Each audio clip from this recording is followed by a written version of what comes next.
Thanks for joining us. Mike's Garden. We're here with Joe and Carmela's house, and we have an amazing garden here. Just spectacular. Look at this layout. Unbelievable. So we're just here to talk to Joe about the crazy operation we have going on. I saw some row cover, Joe. What do you have going on with that? Okay, so under the row cover are the summer squash plants. I have some zucchini plants and some yellow squash. Okay. And the reason for the row cover is that we are trying to avoid the vine borer moth laying its eggs, and then the eggs will hatch and the larvae will crawl into the stems of the vines and they'll eat the inside of the stem and they'll die off, and it's going to just ruin the plants. So we have found over the years that if we leave this on until they flower, then we have a better chance of beating the moth. The cycle of the moth is sometimes past by the time we uncover it. So then we seem to get our zucchini. So we'll see. We're just trying this again to see how it worked well for us last year. We're going to try again this year. All right, cool. All right, so what else we got going on? We got some gigantic things over here I want to talk about. What in the world are these huge? I mean, look at the size of these things. I mean, what in the heck is that? Is that broccoli? So we've got some broccoli. I had some extra plants, so I put them in here. And I think because of the awning from the shed here, that they were fighting to get the sun. So I think they grew taller in order to get a little more sun.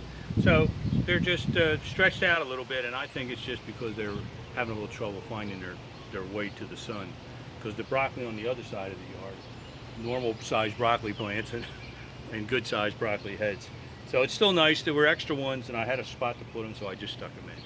All right, looks amazing, and they're like these monster broccoli. Over here, I know we were told we have some spectacular pears coming in. These look amazing. And what are these? Now these are, you were telling me about these peas. Some kind of a hybrid situation happening here. What happened with these peas? Well, we think that the peas, there are two varieties here that were planted.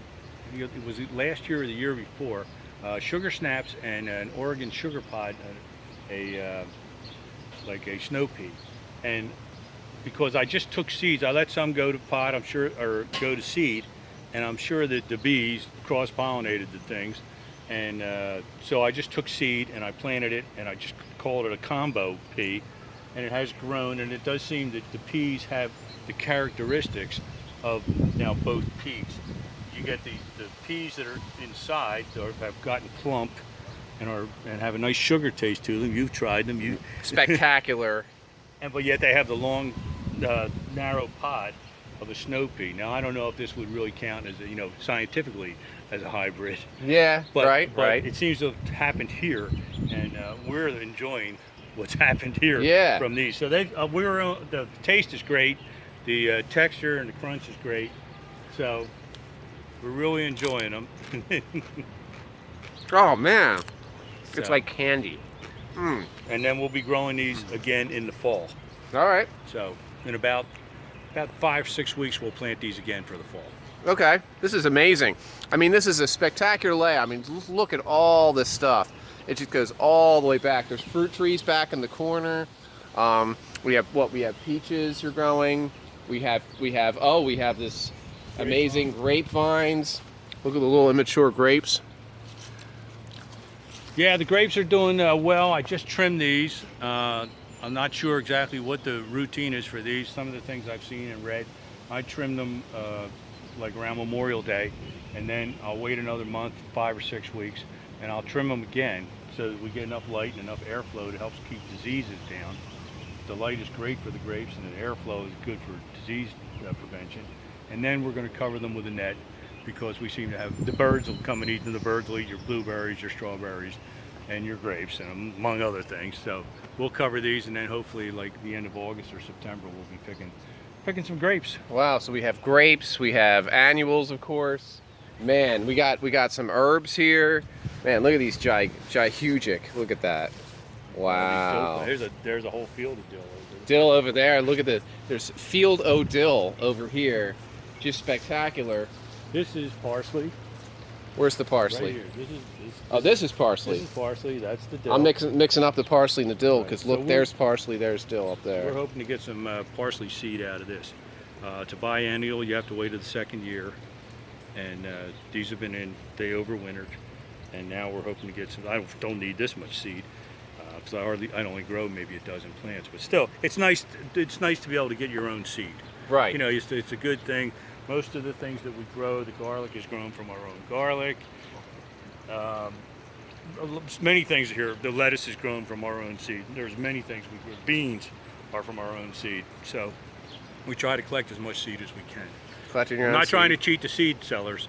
I'm just trying to learn how to be a little more self-sufficient. Yeah, right. That makes sense. Yeah, that makes sense. Again, it won't be like they're not going to be like the peas. The peas aren't true because they crossed probably from pollination. But the pea I'm getting is satisfactory as far as eating. You know, Right. I enjoyed them. You enjoyed them. So They were outstanding. everybody who was here today seemed to enjoy the peas. Right. So, They were outstanding. So wow.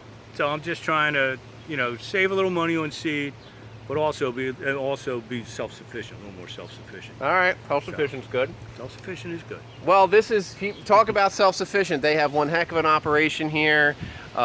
Thanks for joining me, Mike's Garden. Please consider subscribing.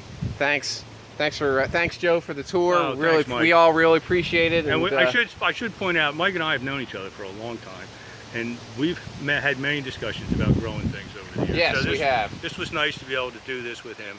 Yes. Because I know we're on the same kind of wavelength when Yes. it comes to this kind of Oh, stuff. absolutely. So, Yeah. Thanks a lot, Joe. Sure, Mike. Sure. Maybe we'll do more with Joe later, another time, and we'll see what else he has going on in the future. Okay. All right. Thanks for joining us. Thank you. See you next time.